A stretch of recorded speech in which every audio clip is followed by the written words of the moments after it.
Seguramente te enteraste que fui personalmente a preguntarle al presidente de algo que nos mencionaste en la anterior entrevista que nos concediste, esa investigación armada que me comentaste, dejaste cuando saliste de la Unidad de Inteligencia Financiera sobre los flujos de capitales que llevaban a Peña Nieto.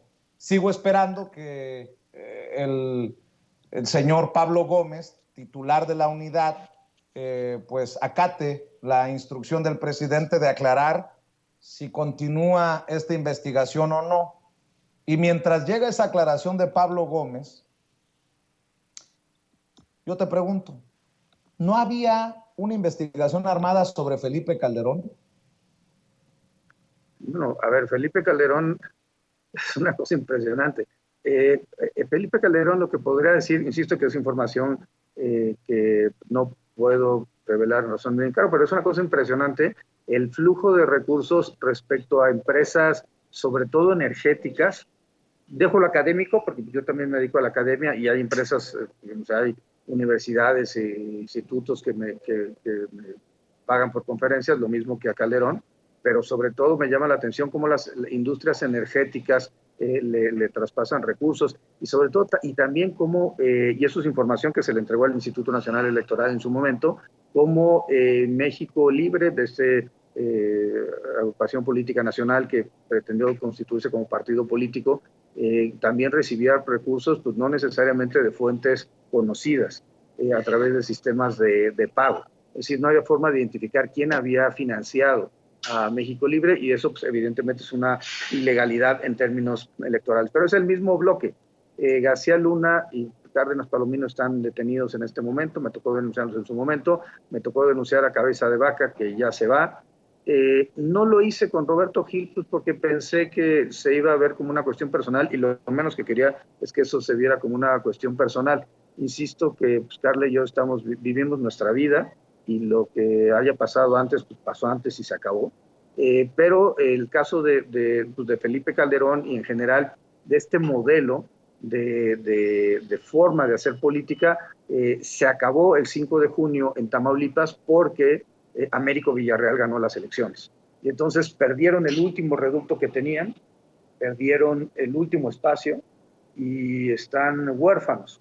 Y, por supuesto, pues van a querer dilapidar el capital de Chihuahua y ahí las personas de Chihuahua pues tendrán que estar muy cautelosas, ser muy prudentes y sobre todo actuar con inteligencia para evitar que los recursos que finalmente son limitados para las entidades federativas de nuestro país se vayan al pecunio, al capital personal de este tipo de sujetos que han estado viviendo pues, del erario público de los últimos 2 sexenios y medio.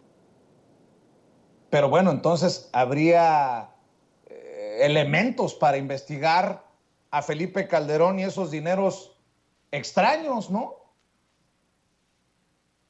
Bueno, la información la tiene el INE, en el caso particular de México Libre, y bueno, por supuesto que es imposible que no hubiera tenido conocimiento respecto a las actividades ilícitas del señor García Luna.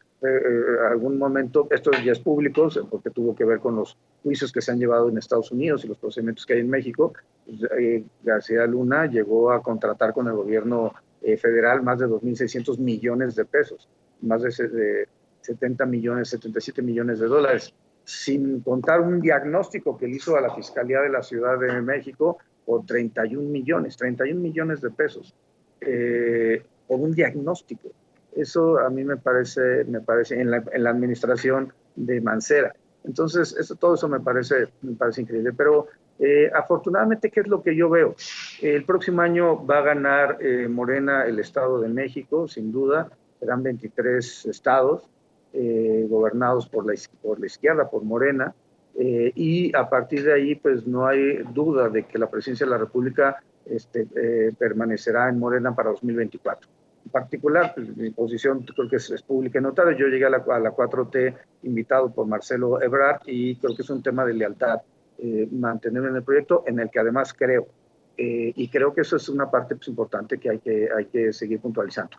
mantener los programas sociales, todo este impulso que ha mantenido, que ha generado el presidente López Obrador, y bueno, darle un matiz que tenga que ver con los avances que ha habido a nivel internacional, y eso creo que el mejor que lo puede hacer es precisamente el canciller, el encargado de las relaciones internacionales de México, que es Marcelo Ebrard. Pero bueno, lo importante es que este grupo político se acabó, su ataúd está en Tamaulipas. Cabeza de Vaca no creo que ni siquiera que llegue a la toma de protesta, seguramente, o llegará con amparos a la toma de protesta, y sus secuaces también los vamos a ver fuera.